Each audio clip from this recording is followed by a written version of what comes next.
Hey you guys, Matt Allen here. Welcome back to Tactical Bassin. Today we are headed out on Lake Chickamauga to do some summer bass fishing.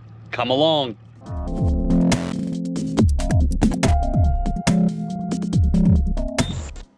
The plan today is to head out and do some offshore fishing. It's gonna be a hot one today, so we're getting an early start and I can already feel it coming from that sun. It's cooking. But we've got crankbaits, topwater, underspins, jigs, minnows, you name it. All those typical offshore summertime baits tied on. We're gonna head out and see if we can build a pattern together.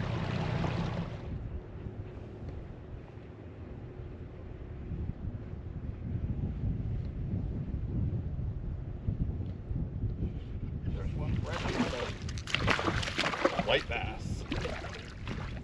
Oh, another one just blew up. Got a little frenzy going. Hey, buddy.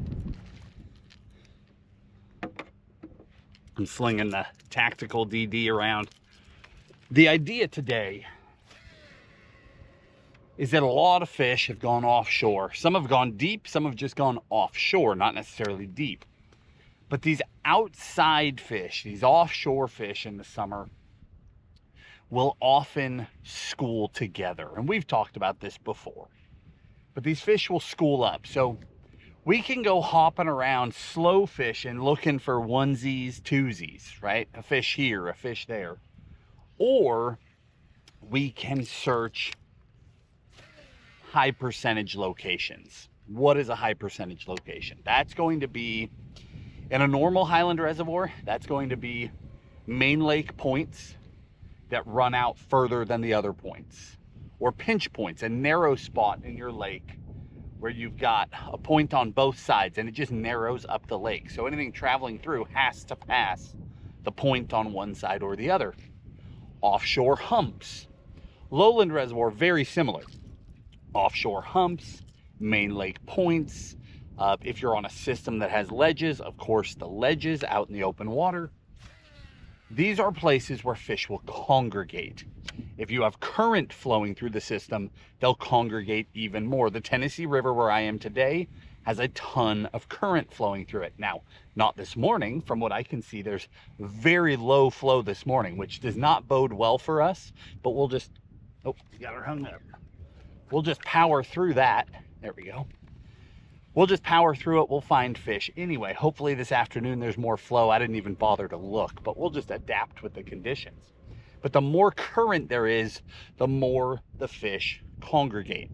So our goal today is to fish those locations where fish should be grouping up. That way, if we trigger one, if we get a bite, the likelihood of firing up a group of fish is high. So the goal today is, if we catch one, is to catch more than one from the same place, maybe more than 5 or more than 10 from the same place. We're doing the same amount of work that we would be doing just going down the shoreline, but we're hoping to get a group fired up where we can just repeat and just catch them and catch them and catch them. We'll see if it happens.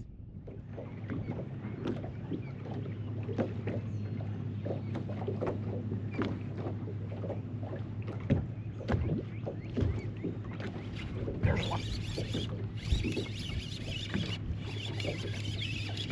Feels like a good one.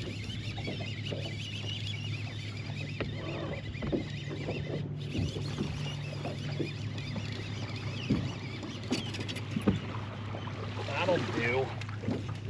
Look at that one right there on the burrito. Gosh, I love that bite. Awesome.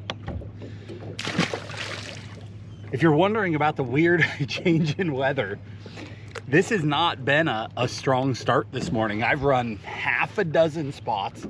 Today was supposed to be partly cloudy. All of a sudden this heavy cloud cover rolled in. That wasn't scheduled at all. But it stabilized the temperature. This morning, I mean, first thing, it was already blazing. It's cooled down a little bit under these clouds, so I'm not complaining. I'll take it. But we ran a handful of spots, no bites. I just pulled up to this point. That was the first cast with the 5-inch burrito. That one clubbed it. Gosh, I love that. Let's see if we can get another.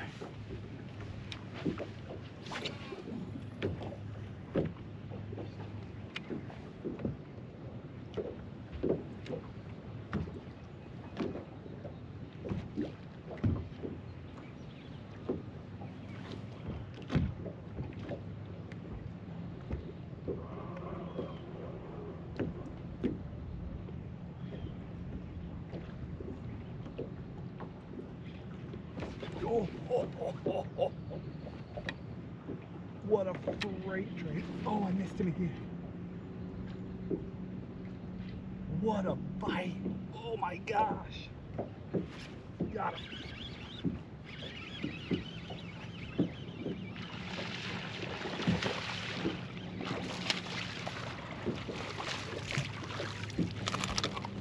There's obviously a group of them up there because I got bit 3 times on that cast. That's what we're looking for, is a school of fish. He had that thing choked. It's awesome.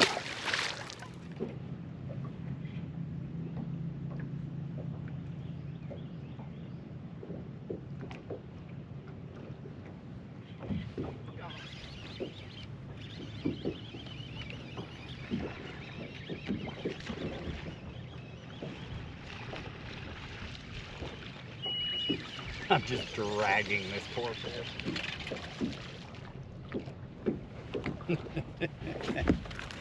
That's what happens when you get them with the right gear. Come on out of there.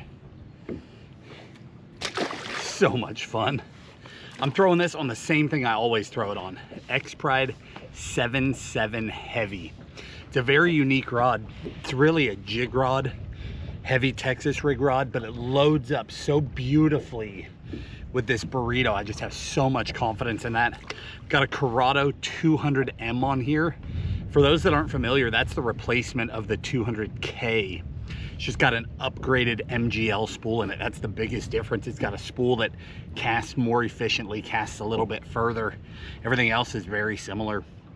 65-pound braid to 20-pound leader. You don't need super heavy gear. I mean, 65-pound braid's heavy, but 20-pound leader is all you need to be able to grind a big one on that Burrito. It's a funny in-between size because it's a full-size swim bait, but it's not a big swim bait. So it's two. Oh, there's one right there blowing up. He's chasing something. I came up short. Just a little though, might be close enough. That 5-inch Burrito is this funny in-between size because it's, if you throw it on a full-size swim bait rod, like a big bait rod, the rod feels clumsy for it. But if you throw it on a smaller rod, you lose your fish. But that 7.7 Heavy is just perfect.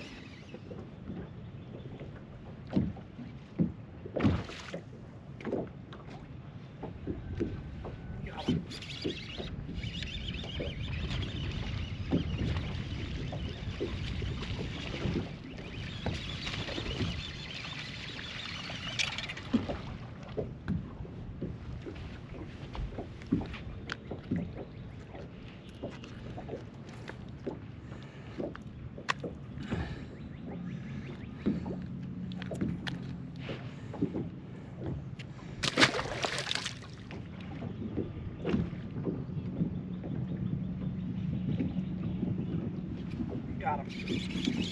First cast with the underspin. Oh, I lost him. Darn it. We've obviously got a school of fish here. Obviously. Got a bunch of them on the Burrito, missed a few, and then they just chilled out. This is one of the reasons you see so many baits on deck today.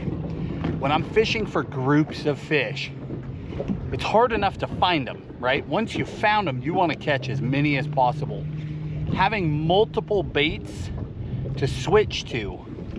I've got a Burrito, I've got the underspin, I've got a little underspin, I've got a minnow, I've got 2 sizes of crankbait, I've got a lipless crankbait, I've got a top water.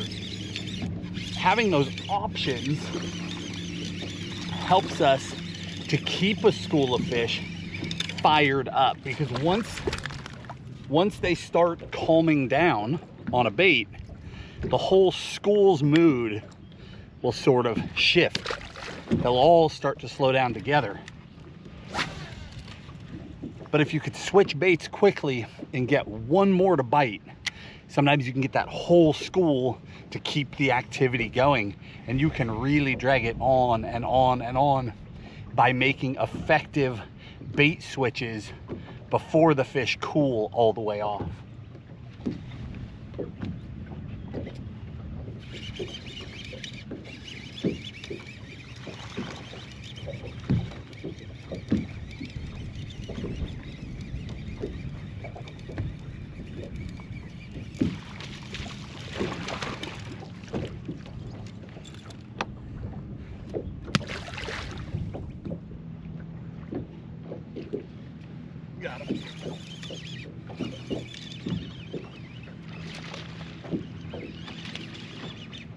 I love this time of year because these offshore, these outside schooling fish are an option, right? And this can happen at any depth, any distance from shore. It just depends on your lake. These fish are sitting, I mean, I don't even have electronics on to point up there right now, but they're up in like an 8 to 12 foot break, and we're sitting out in like 20 to 25. Just on the end of a main lake point. Golly. It's hard for me to set backwards, but I guess I'm gonna do it.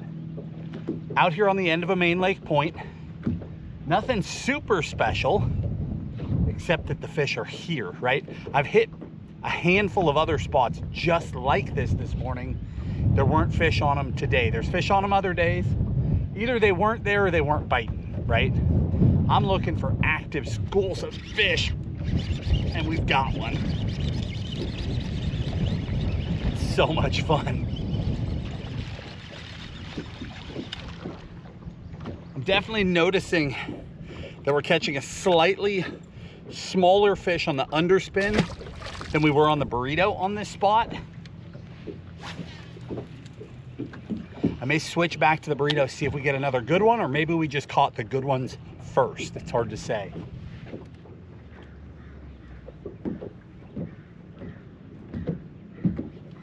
Gosh. Nice fish on the burrito.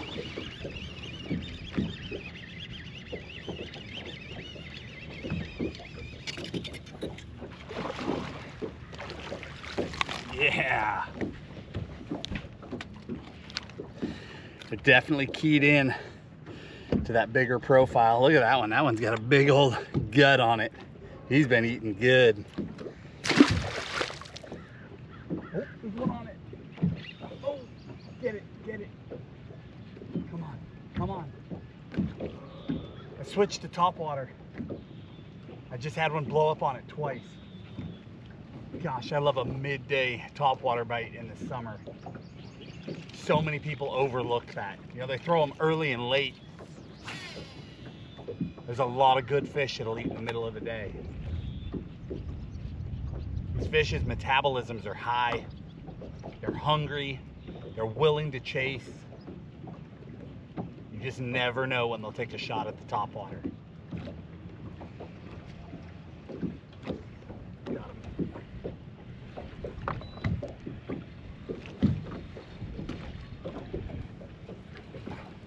These fish had totally shut down.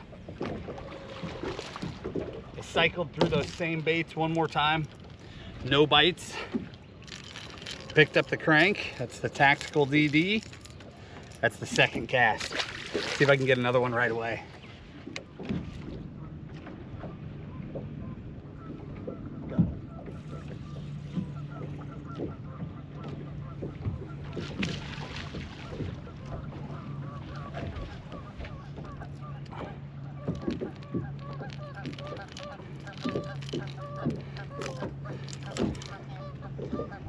Thank you, friend.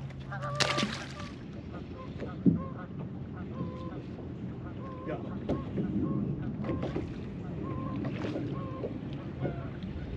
Small one. You could tell when I set that he was little. I'll take him though. Thanks, little buddy. Hello. That one smoked it. That was a good crankbait bite right there.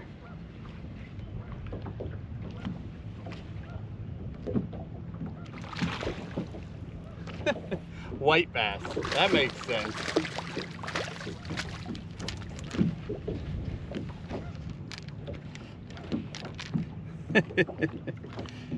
All right, we're gonna let that school have a break. Let's go find another one. That's what makes this time of year so special. You know, this morning, it was a little bit of a slow start. We went with no flow and bluebird to all of a sudden windy and choppy and overcast. I don't think the fish liked that, but we still found them. We still found aggressive fish willing to eat really fun ways. I think we can repeat that. I think if we go jump a bunch more spots, we'll find another group. I've got that Yamaha fired up. We're headed down. Let's go.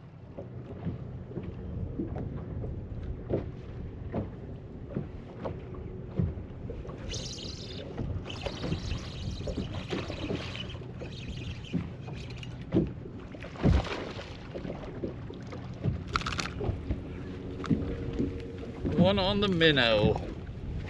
That is the Hog Farmer Stroll Shad.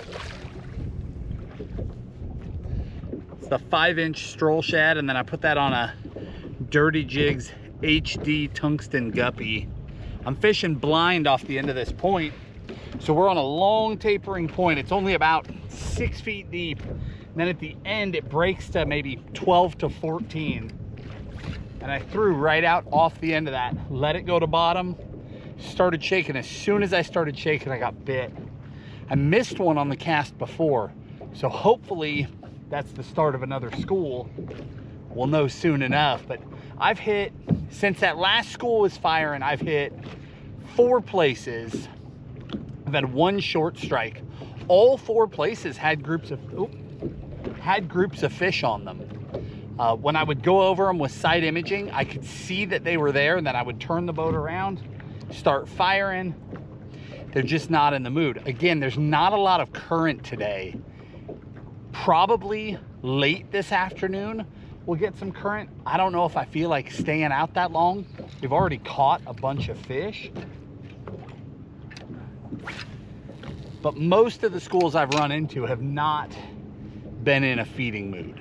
They're there, they're just sort of milling around. And sometimes that happens. You could slow down and worm for those fish. You could throw a jig. There's a lot of things you could do to try and get them to bite.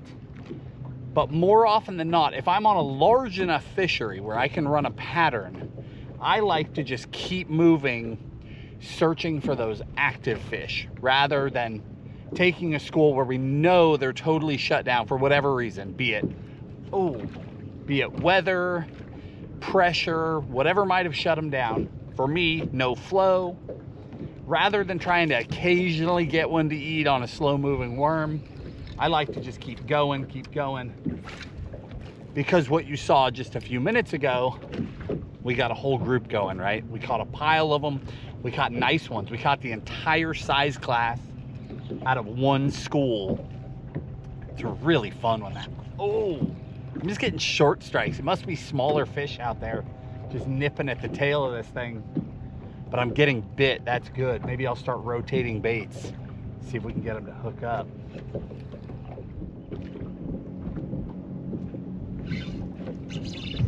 Whoa.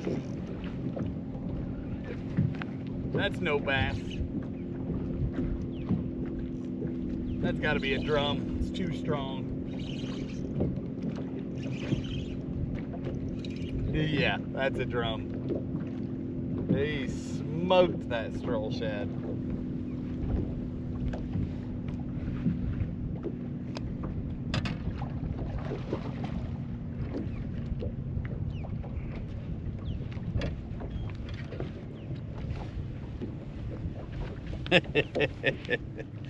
He cracked it.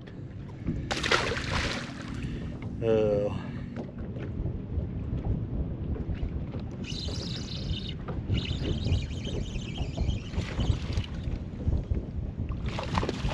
Oh, he came off.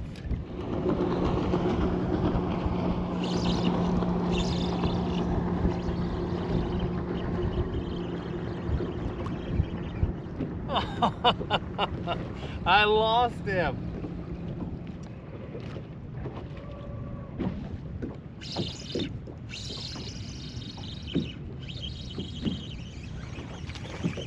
Little guy. Hey, buddy.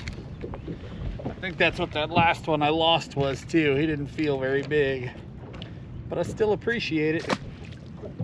All right, guys, we're gonna wrap this one up. I have just not been able to get another school to fire. I've found 5 or 6 groups of fish, but ever since that sun popped back out and it got really hot, they're just not in the mood. It's just a single bite here, a single bite there, and most of them are the little ones from each group, but that's okay. We took total advantage of them this morning. Under that cloud cover, we got a group firing, and that was a riot. Catching them on that burrito almost every cast, catching them on the underspin, catching them on the crankbait. I mean, that's good fishing right there. You can do this no matter what kind of lake you have.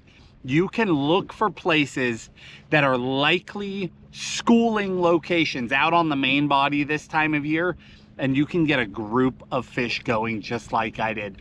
In the video description, I'll link everything I was using today. You know, the burrito, the crank, the underspin, as well as the rods, reels, all that stuff. I'll link all of it for you. If you enjoyed the video, hit the like button, subscribe to the channel, and we'll talk to you soon.